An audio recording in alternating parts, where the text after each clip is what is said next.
नमस्कार दोस्तों, only GK trick पर आपका हार्दिक अभिनंदन है। दोस्तों, मैं आज आपके लिए लेकर आया हूँ मनोविज्ञान से संबंधित महत्वपूर्ण 30 क्वेश्चन। ये जो क्वेश्चन है वो रीट के लिए बहुत ही काफ़ी महत्वपूर्ण है। REET second grade, first grade, इन परीक्षाओं के लिए काफ़ी महत्वपूर्ण है। जो भी भाई रीट परीक्षा की तैयारी कर रहे हैं वो ये वीडियो वो ज़रूर देखें। आज से मैं आपके लिए 10 मॉडल पेपर है वो मैं हर दिन रोज़ाना इस YouTube चैनल पर डालूँगा। तो आप मेरे चैनल को सब्सक्राइब कीजिए और हर रोज़ एक मॉडल पेपर है वो आप इससे प्रैक्टिस है वो कर सकते हैं और अपनी जो तैयारी है उसको आप परख सकते हैं कि कितनी तैयारी है। और ये जो मॉडल पेपर है वो काफ़ी महत्वपूर्ण है। इसमें से अगर 30 क्वेश्चनों में से अगर एक दो क्वेश्चन भी अगर आपके एग्ज़ाम में आ जाते हैं तो समझ लीजिए कि कितना महत्वपूर्ण ये मॉडल पेपर है। तो चलिए देखते हैं। पहला जो क्वेश्चन है आज का वो मनोविज्ञान से संबंधित, बालक के व्यक्तित्व के मापन के सर्वाधिक वस्तुनिष्ठ होती है। बालक के व्यक्तित्व मापन की जो सर्वाधिक वस्तुनिष्ठ विधि होती है वो कौन सी होती है? तो मनोविश्लेषण, साक्षात्कार या समाजमिति या प्रश्नावली।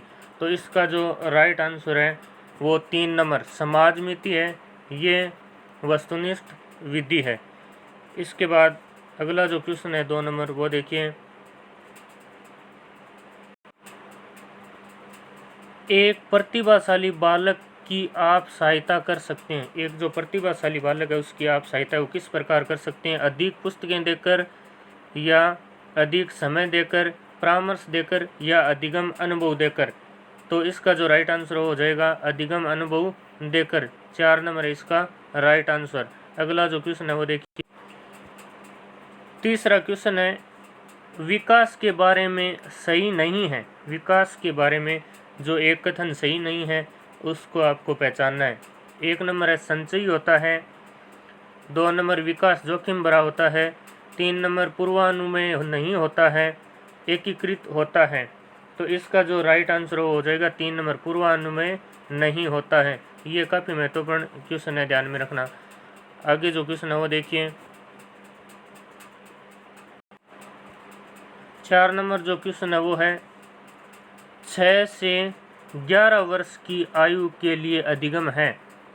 6 से 11 वर्ष की आयु के लिए जो बालक का अधिगम है वो कौन सा है? ज्ञान निर्माण के सक्रिय प्रक्रिया, ध्यानपूर्वक सुनने की प्रक्रिया, रटने की प्रक्रिया। ये तो बिल्कुल ही नहीं होगा रटने की प्रक्रिया। यहाँ तो पाठ्य पुस्तक का अध्ययन करने की प्रक्रिया। तो इसका जो राइट आंसर है वो हो जाएगा 1 नंबर ज्ञान निर्माण की प्रक्रिया। इसका राइट आंसर 1 नंबर ज्ञान निर्माण की प्रक्रिया, सक्रिय प्रक्रिया। इसके बाद अगला जो क्वेश्चन है वो देखिए। दोस्तों, ये जो मॉडल पेपर है आपका जो रीट का पैटर्न है उसी के आधार पर है और काफ़ी महत्वपूर्ण है। जो भी बच्चे रीट की तैयारी कर रहे हैं उन तक ये मॉडल पेपर है आप ज़रूर पहुंचा दीजिएगा। काफ़ी महत्वपूर्ण क्वेश्चन है इसमें। 5वां जो क्वेश्चन है वो है बालक का सामाजिक विकास प्रारंभ होता है। बालक का जो सामाजिक विकास है वो प्रारंभ होता है। अवस्था बतानी है आपको। पूर्व शैशवावस्था, विद्यालय पूर्व अवस्था, पूर्व बाल्यावस्था या उत्तर बाल्यावस्था। तो इसका जो राइट आंसर हो जाएगा पूर्व बाल्यावस्था। 3 नंबर है इसका राइट आंसर। चलिए देखते हैं अगला क्वेश्चन। 6ठा जो क्वेश्चन है वो है जब एक अध्यापक छात्र को सफलता का एहसास कराता है तो वह उपयोग कर रहा है। किस विधि का उपयोग कर रहा है? तत्परता के नियम का, अभ्यास के नियम का, प्रभाव के नियम का, अभिवर्ती के नियम का। ये क्वेश्चन है वो काफ़ी महत्वपूर्ण है। तो इसका जो राइट आंसर हो जाएगा प्रभाव के नियम का। 3 नंबर इसका राइट आंसर। चलिए अगला क्वेश्चन देखते हैं। 7वां जो क्वेश्चन है वो है कक्षा कक्ष शिक्षण होना चाहिए। सरल, एक तरफा, संवादमूलक, तीव्र। तो इसमें जो है वो हो जाएगा 3 नंबर संवादमूलक होना चाहिए। बिल्कुल राइट है 3 नंबर। इसके बाद 8वां जो क्वेश्चन है वो देखिए। किसकी पुस्तक में किशोरावस्था एक नया जन्म है, ये लिखा गया था कि किशोरावस्था एक नया जन्म है। तो इसका जो राइट आंसर हो जाएगा स्टेनले हॉल। स्टेनले हॉल इसका राइट आंसर। चलिए देखते हैं अगला क्वेश्चन। 9 नंबर क्वेश्चन है, दो बालकों में समान मानसिक योग्यता नहीं होती, कथन किसका है? कि दो बालक है उसमें समान मानसिक योग्यता वो नहीं होती है, ये कथन है वो किसका है? क्रो एवं क्रो का, स्मिथ का, स्मिथ का, पियाजे का या हरलोक का? तो इसका जो राइट आंसर है वो हो जाएगा हरलोक। चलिए देखते हैं अगला क्वेश्चन। 10वां जो क्वेश्चन है वो है, व्यक्तिगत भिन्नता के कारक होते हैं। व्यक्तिगत भिन्नता के कारक कौन से होते हैं? सामाजिक व कायिक, वंशानुगत या वातावरण, संवेगात्मक व व्यक्तिगत, वंशागत। तो इसका जो राइट आंसर है वो हो जाएगा 2 नंबर, वंशगत एवं वातावरण, इसका राइट आंसर। इसके जो आगे क्वेश्चन है वो देखिए अब। 11 नंबर क्वेश्चन है, कौन सा प्राकृतिक अभिप्रेरणा का उदाहरण नहीं है? कौन सा वो प्राकृतिक अभिप्रेरणा है उसका उदाहरण नहीं है? प्यास, भूख, सुरक्षा या प्रतिष्ठा? तो इसका जो राइट आंसर हो जाएगा प्रतिष्ठा। अगला जो क्वेश्चन है वो है 12 नंबर क्वेश्चन है वो है, शिक्षा के क्षेत्र में सबसे महत्वपूर्ण होता है शिक्षक, छात्र, पाठ्यक्रम या कोई नहीं? इसका राइट आंसर हो जाएगा छात्र। छात्र है वो शिक्षा के क्षेत्र में सबसे महत्वपूर्ण होता है। 13वां जो क्वेश्चन है वो देखिए, बुद्धि परीक्षण की कार्यकारी श्रृंखला बनाने वाले पहले व्यक्ति थे। बुद्धि परीक्षण की जो कार्यकारी श्रृंखला बनाने वाले वो पहले कौन से व्यक्ति थे? उस व्यक्ति का नाम बताना है। रेबन, बिन्ने, वेक्सलर या स्पीयरमैन? 13 नंबर जो क्वेश्चन है इसका राइट आंसर हो जाएगा बिन्ने। अगला जो क्वेश्चन है 14 नंबर वो देखिए, पियाजे के अनुसार किशोरावस्था में सामाजिक विकास की कौन सी अवस्था प्रारंभ होती है? स्थूल कार्यात्मक, संवेदीगामक, औपचारिक कार्यात्मक या पूर्व कार्यात्मक? तो इसका जो राइट आंसर है वो हो जाएगा 3 नंबर, औपचारिक कार्यात्मक। इसके बाद 15वां जो क्वेश्चन है वो देखिए, सुमेलित नहीं है। 15 नंबर क्वेश्चन में पूछा गया कौन सा एक सुमेलित नहीं है? प्राकृतिक बुद्धि है, ये सिद्धांत दिया था किसने दिया था? गार्डन। तरल बुद्धि यहाँ लिख लेना आप केटल, यहाँ मिस प्रिंटिंग है तो आगे लिख लेना केटल हो जाएगा इसमें। इसके बाद धारणात्मक व्यक्तित्व आलपोर्ट और त्रिआयामी बुद्धि है वो गिलफोर्ड ने दी थी। यहाँ गिलफोर्ड थोड़ी मिस प्रिंटिंग है, फोर्ड है, यहाँ पे ध्यान में रखना। गिलफोर्ड ये काफ़ी महत्वपूर्ण है, त्रिआयामी है बुद्धि वाला। ये काफ़ी बार पूछा जाता है कि जो त्रिआयामी बुद्धि है वो किसने बताई थी? तो ये गिलफोर्ड ने बताई थी, ध्यान में रखना। तो इसमें सुमेलित नहीं है वो पूछा गया है, तो इसका जो राइट आंसर है वो हो जाएगा धारणात्मक व्यक्तित्व आलपोर्ट। ये गलत है, यहाँ पे गलत दिया हुआ है, तो यहाँ सही नहीं वो पूछा गया, तो 3 नंबर है इसमें सही नहीं है ये। अगला जो क्वेश्चन है वो देखें, शिक्षण प्रक्रिया में किसे आश्रित चर कहा जाता है? दोस्तों ये जो मॉडल पेपर है वो रीट पैटर्न के आधार पर बनाया गया है। तो इसमें शिक्षक, छात्र, पाठ्यक्रम, सहायक सामग्री, इसका जो राइट आंसर हो जाएगा आश्रित चर है वो हो जाएगा छात्र, 2 नंबर। आगे देखिए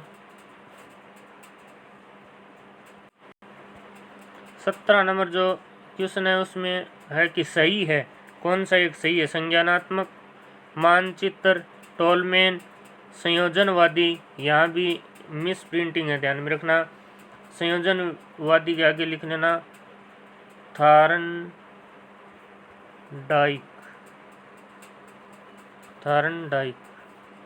इसके आगे हो जाएगा थारनडाइक। आत्मसिद्धि, मेस्लो और 4 नंबर है उपयुक्त सभी। इसमें उपयुक्त सभी है ये वाला सही हो जाएगा क्योंकि तीनों ये सही है। संज्ञानात्मक, मानचित्र वो टोलमैन ने बताया, संयोजनवादी थारनडाइक और आत्मसिद्धि मेस्लो। 18वां जो क्वेश्चन है वो देखिए, 18वां क्वेश्चन है वो काफ़ी महत्वपूर्ण है, ध्यान में रखना। और बिल्कुल ये इजी सा क्वेश्चन है और बार बार परीक्षा में पूछा जाता है। सुमेलित नहीं है।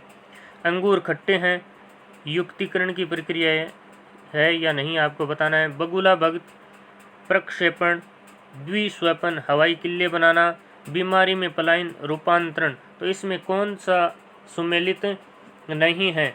तो इसका जो राइट आंसर हो जाएगा 2 नंबर, बगुला भगत है, ये प्रक्षेपण नहीं है। नाच न जाने आंगन टेढ़ा, नाच न जाने आंगन टेढ़ा, ये वाला है, ये प्रक्षेपण होता है, ध्यान में रखना। ये कई बार परीक्षा में पूछा जाता है कि नाच न जाने आंगन टेढ़ा ये कौन सी युक्ति है? तो ये प्रक्षेपण है।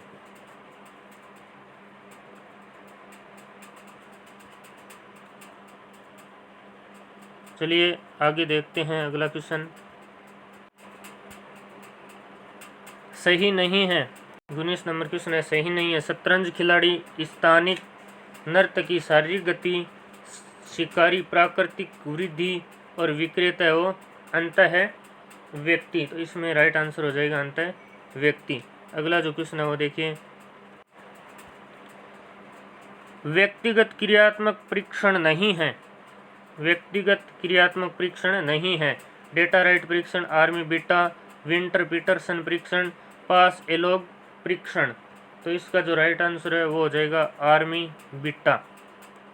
अगला जो क्वेश्चन है वो देखिए, 21 नंबर क्वेश्चन है, सृजनात्मकता के संबंध में गलत है, सृजनात्मकता के संबंध में गलत है। जन्मजात व अर्जित दोनों अपसारी चिंतन की प्रक्रिया, प्रक्रिया व परिणाम दोनों अभिसारी चिंतन की प्रक्रिया। तो इसका जो राइट आंसर हो जाएगा अभिसारी चिंतन की प्रक्रिया। 22वां जो क्वेश्चन है वो देखिए,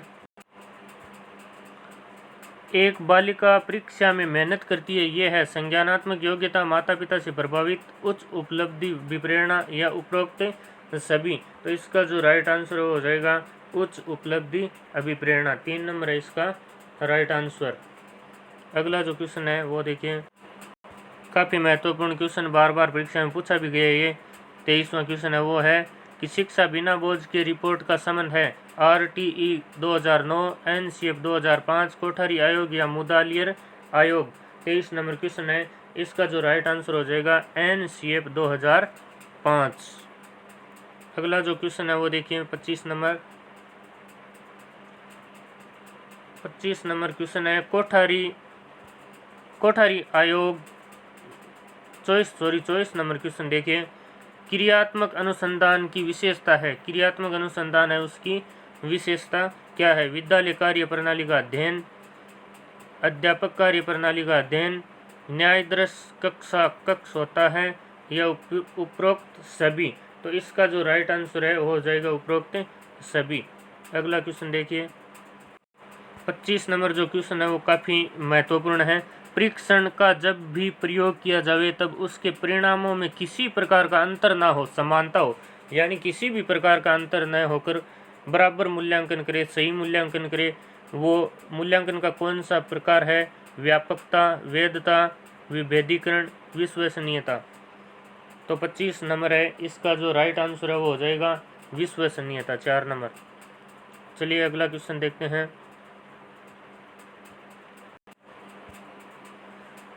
26 RTE 2009 में शिक्षक का दायित्व नहीं है प्रति सप्ताह 45 कालांश निजी शिक्षण करवाना, स्कूल में नियमित रूप से आना, ये तो है ही, आना तो पड़ता ही है, सरकार के प्रशिक्षण में भाग लेना। तो इसका जो राइट आंसर हो जाएगा निजी शिक्षण करवाना। अगला जो क्वेश्चन है वो देखिए, सही नहीं है, चिंतन स्तर शिक्षण, चिंतन स्तर शिक्षण। यहाँ भी जो मिस प्रिंटिंग हुई है यहाँ हो जाएगा हंट, चिंतन स्तर शिक्षण हंट। शिक्षण के प्रकार है ज्ञानात्मक, भावात्मक, क्रियात्मक। अनिर्णय प्रक्रिया मूल्यांकन और RTE 2009 1 अप्रैल 2010 RTE है वो, RTE 2009 है वो 1 अप्रैल 10। इसमें से आपको सही नहीं है उसको बताना है। तो इसका जो राइट आंसर हो जाएगा अनिर्णय प्रक्रिया वो मूल्यांकन, मूल्यांकन है वो निर्णय होता है, निर्णय आता है उसमें, अनिर्णय नहीं होता है। चलिए अगला क्वेश्चन देखते हैं।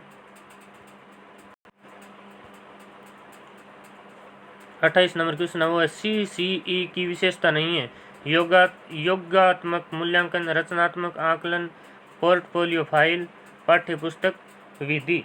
तो इसका जो राइट आंसर हो जाएगा पाठ्य पुस्तक विधि। काफ़ी आसान सा क्वेश्चन है। अगला जो क्वेश्चन है वो देखिए, 29 नंबर क्वेश्चन है वो है सुमेलित नहीं है। कौन सा सुमेलित नहीं है? तो ईगो मनोवैज्ञानिक वातावरण से उत्पन्न होता है। अचेतन अभिप्रेरणा है वो फ्राइड ने कहा है कि नहीं, आपको बताना है। प्रोपियम गुण ओलपोर्ट वह स्व प्रति सिद्धांत है, यहाँ भी लिखा हुआ नहीं है, यहाँ स्व प्रति सिद्धांत है वो लिख लेना केटल। तो इसका जो राइट आंसर हो जाएगा केटल, ये वाला ही गलत दिया हुआ है यहाँ पे, तो केटल। इसके बाद 30वां क्वेश्चन है वो देखिए, 30वां क्वेश्चन है असंबंधित को छांटिए। जो गलत है उसको छांटना है आपको। नैतिक तर्कना वो जीन पियाजे। नैतिक विकास की अवस्था 6 अवस्थाएं, ये कोहल बर्ग। राष्ट्रीय पाठ्यचर्या 2005 प्रोफेसर यशपाल। कल रूप का सिद्धांत कुर्ट लेविन। तो यहाँ तल रूप है, ध्यान में रखना, कल रूप नहीं है, तल रूप का सिद्धांत कुर्ट लेविन। ये सही है, ये भी सही है और ये भी सही है। इसमें जो 1 नंबर है वो गलत दिया हुआ है, नैतिक तर्कना का सिद्धांत है, ये गलत है। तो दोस्तों ये जो वीडियो है वो काफ़ी महत्वपूर्ण है रीट के लिए। मनोविज्ञान के काफ़ी महत्वपूर्ण क्वेश्चन है वो इसमें सम्मिलित किए गए हैं। यह जो वीडियो है वो राजस्थान में प्रत्येक रीट की तैयारी करने वाले छात्र तक पहुंचना चाहिए। आपके 30 क्वेश्चनों में से कितने राइट क्वेश्चन हुए कमेंट बॉक्स में ज़रूर बताना। और अगर आपको मनोविज्ञान की तैयारी करनी है तो आप मेरे चैनल को सब्सक्राइब कीजिए और ऐसे ही मॉडल पेपर मैं प्रत्येक दिन है वो आपको आपके पास पहुंचाता रहूँगा। जय हिंद, जय भारत।